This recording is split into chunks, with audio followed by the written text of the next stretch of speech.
Okay, let's get started. You've probably seen this a million times. Please base your purchasing decisions on products that are currently available today.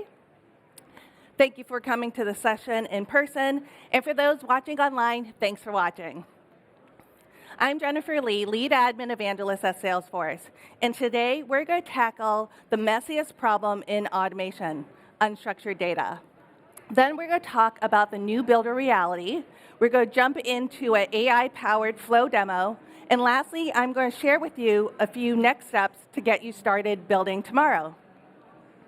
So for the past 27 years, you haven't just been using software. You've been architecting the enterprise with 9.5 million custom apps built and 524 billion flows executed every month.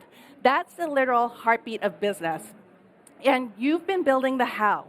But as we move into the agentic enterprise, you're building the who. You're not just riding the AI wave, you're going to give agents a job to do. So there's a myth that autonomous agents will replace standard automation. And that couldn't be further from the truth. Agents aren't going to replace your work, they're going to inherit it. So they're going to take your proven workflows as their skills. And humans and AI agents will work together in the same system. So if Agentforce is the brain for reasoning and intent, and Flow is the muscle for automation and execution, how do they handshake? Well, it's done with 3 layers. So we first have the data layer. And that's where you're going to use prompt templates to take that messy data, your text, your images, and PDFs, and turn them into data that you can actually use in your flow. Then we have the logic layer.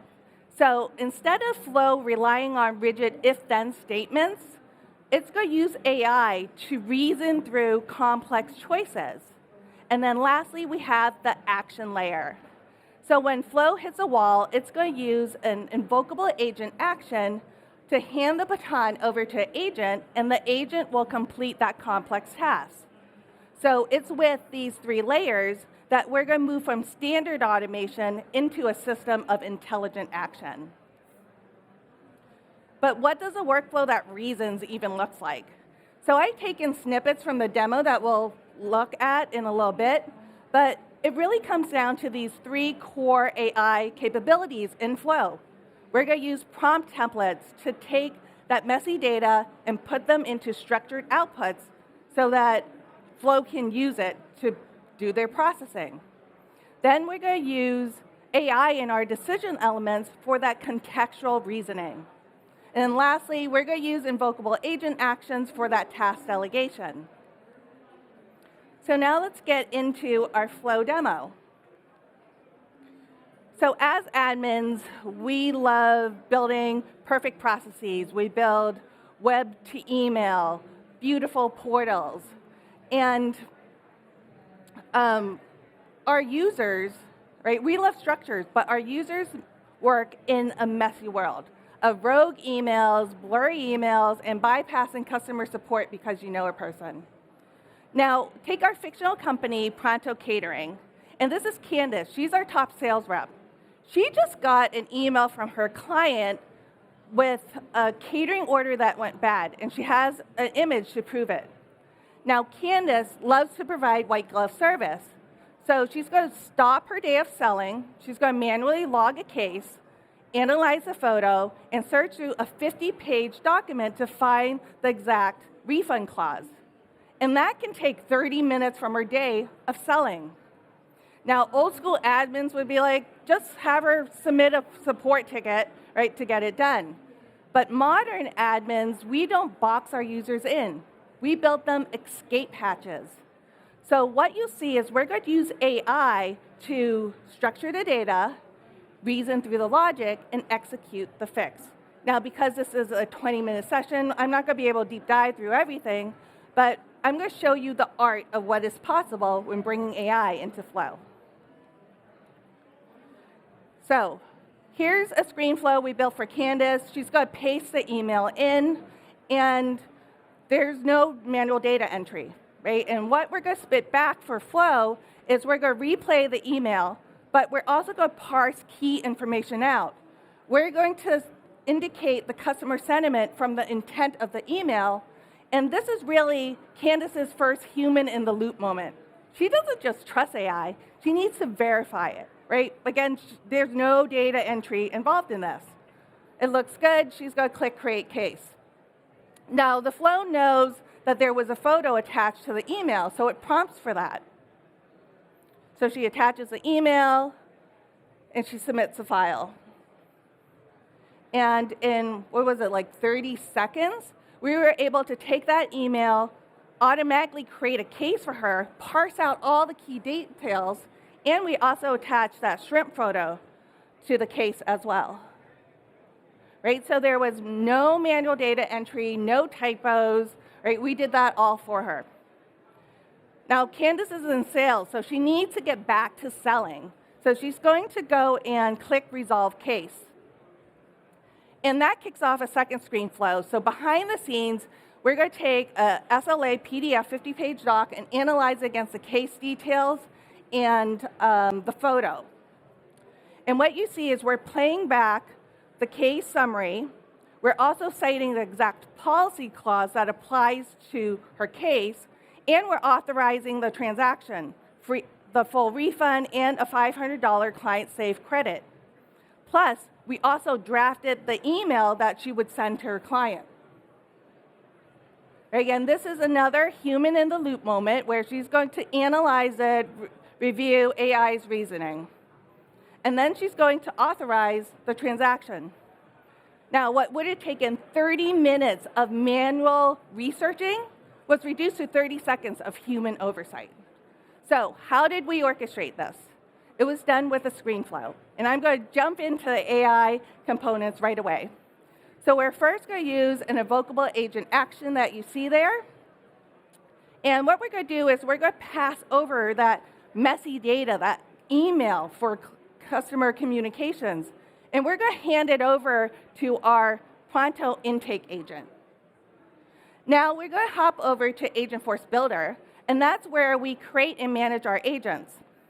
Now what you see here is I didn't write a line of code. I used natural language to describe to my agent exactly what I needed to happen.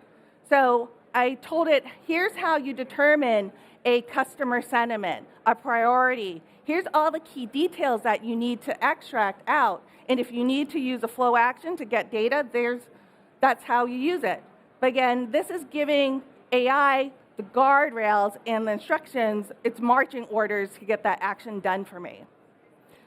So now when we hit back over to flow, extracting data just isn't enough, right? We need to make sure it's useful. And what is returned from AI can be messy. Now the solution here is lightning types. Now this is fairly new.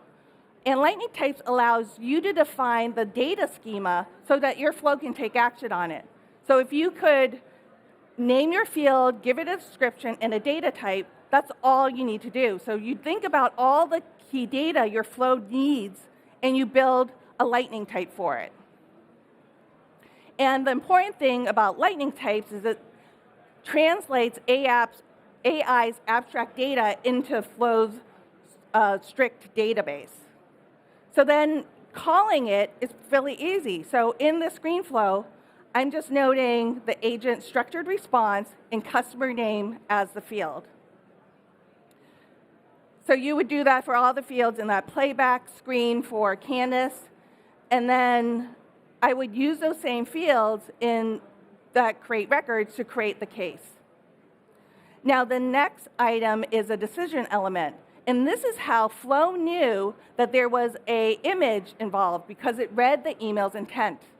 Now, what I didn't do was I didn't go old school way of creating rigid if-then statements looking for keywords like photo, attached, and that's like building a vending machine, which is rigid. Because if your user doesn't click the right button, they don't get a snack. Now, by using AI, what we're building is like building a waiter. A waiter knows intent and context.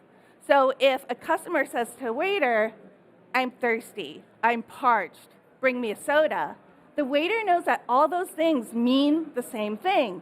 bring the customer a drink. So here what we're doing in our AI decision element is we're taking a look at that unstructured data, customer communications, and we're saying, look at it and see if it mentions attachments, screenshots, things like that. So again, you're not tying yourself in and you're letting AI figure it out and reasoning through that. So now Candace goes and creates a case, then she resolves it, and we kick off a second screen flow. Now the first important step here is that we're going to use a get records element to find that SLA policy document. And then we're going to use a prompt template action. And here we're calling a multimodal flex prompt template. And we're passing in two inputs. We're passing in the case record along with its related attachments, so that would be the photo. And we're also passing the policy SLA doc. Now let's hop over to Prompt Builder, and that's our tool for creating reusable prompt templates. And what you see here is I'm using AI as my agent who can see images and read through the fine print of a 50-page doc simultaneously. Now, the important piece here when you're using multimodal inputs is to ensure that the model that you're using allows for those inputs. So here, my model allows for images, PDFs, and text, and I'm using Google Gemini 2.5 Flash. But you notice that if I were to select GPT 4.1, it has different input types. So in that case, it only allows for images and text. Now, what my AI agent is doing is I'm having it behave as my policy enforcer. It's going to take the case information against the policy. It's going to determine the exact policy that applies, authorize the transactions, as well as write the email for me. But again, it's messy data that I get from my prompt template. And to put it in a structured way for Flow to take action on, I'm going to again use lightning types, just like I did with my agent action. So I know in sending my email, I need email subject as separate, email body needs to be separate, I need to know whether it's refund or credit, and then the transactions piece, I need that separated as well. So think of all the chunks of information you need for your Flow to take action on. And then in this case, the human ultimately is the judge. So when we go back to our Flow, our next step here is we're determining, again, using AI, whether the customer qualifies for a refund and or credit. And I'm specifically looking at that prompt template, the structured response, and the refund or credit field that I created in that lightning type. And they'll look in that to determine whether the customer gets a refund and or credit. So then Candace reviewed that information, right? And then she authorized the transaction. And now we're using another invocable agent action. And we're calling a different agent this time, the refund agent. And what we're doing in this case is we're taking the refund or credit transactions, what was authorized, and we're sending it to the refund agent to take action on. So now we're going to head back over to Agentforce Builder. And you're probably wondering, Jen, why didn't you build this in a flow? Right? Yes, I could have, right? I could have had a separate track for a single transaction versus multiple transaction and then loop it through to figure it out. But why do all that complex building of code or flow when I could just have the agent do it, right? I am just describing in natural language what the agent needs to do. And then I could just keep my flow simple, right? I'm describing for my transaction, here are the key data points I need. If there are multiple transactions, each amount needs to be unique. You're going to use this flow action to create the transaction, right? Make them separate transaction. And then I even gave it an example. Like if this was the example, this is what I expect you to do. So that I'm letting the agent do that heavy lifting for me, reasoning through, right, how many times it needs to go through that loop. And I'm not building really complex flow logic, right? It's just me describing it. So now I'm going to let Flow do what Flow does best, right? It's going to show screens. It's going to set assignments, do things like get records, send emails, update records, and show a confirmation page. So now let's see the end result of our automation. So we're going to go into the case. We're going to see that the case is now closed. And then when we navigate to the customer's record and go to the transactions, you'll see the refund and credit were logged, the right amounts, and then authorized for the case resolution. So now, and we sent out the email to the customer. So now Candace is back to selling. The customer is happy. And notice what we didn't do. We didn't say no. We didn't write any code. And Candace was in charge in the driver's seat the whole entire time. Flow orchestrated it. The agent parsed it. Prompt templates saw and read it. You are the builders of your org. You now have the tool set to say yes to the messiest of problems that your business throws at you. And now you can give your automation a brain. So what you saw were 3 AI capabilities used in Flow. We had the invocable agent action to do that heavy lifting for you so you don't have to do that complex building of Flow elements. We have AI do this decision for you, that contextual reasoning. Now you don't have to build those rigid if-then statements. And then you have prompt templates that take that messy data that your agents, the LLM returns to you, and parse it out so now Flow can actually take action on. So for next steps, when you go home, I want you to go into your org and find the flow that constantly breaks because of messy data, or you really have those if-then statements, and I want you to use an AI-powered decision element. Lightning types are cool, right? And they're so easy to build, and I want you to get hands-on. So I want you to go into your sandbox or your personal DE org, create a prompt template, and then within that, create a lightning type, and I want you to prove to yourself that you can hand a clean payload over to Flow to then take action on. And lastly, as we move into a new automation era, I want you to know that you're not building alone. You have the backing of millions of trailblazers out there who can provide you with automation best practices, shared patterns, so you're not really building in a silo. So for resources, I want you to get your Flow game on. So check out the admin website on our automation page where we share automation best practices and the why behind the build. And if you haven't built your first agent, I want you to get hands-on in Trailhead, build your first agent, and then go into Flow and use an invocable agent action and test that out. And lastly, if you haven't joined the Salesforce Flow automation group, join it. That's where the PMs hang out for Flow, and then interact with other trailblazers like you. So with that, thank you for coming. I hope you found it helpful. And I really want you to provide me feedback. I take it seriously. I read through all the feedback. I'm also bringing this content on the road with me to other community Dreamin' events. So let me know what you think, what I can improve, and also let us know about the TDX experience overall.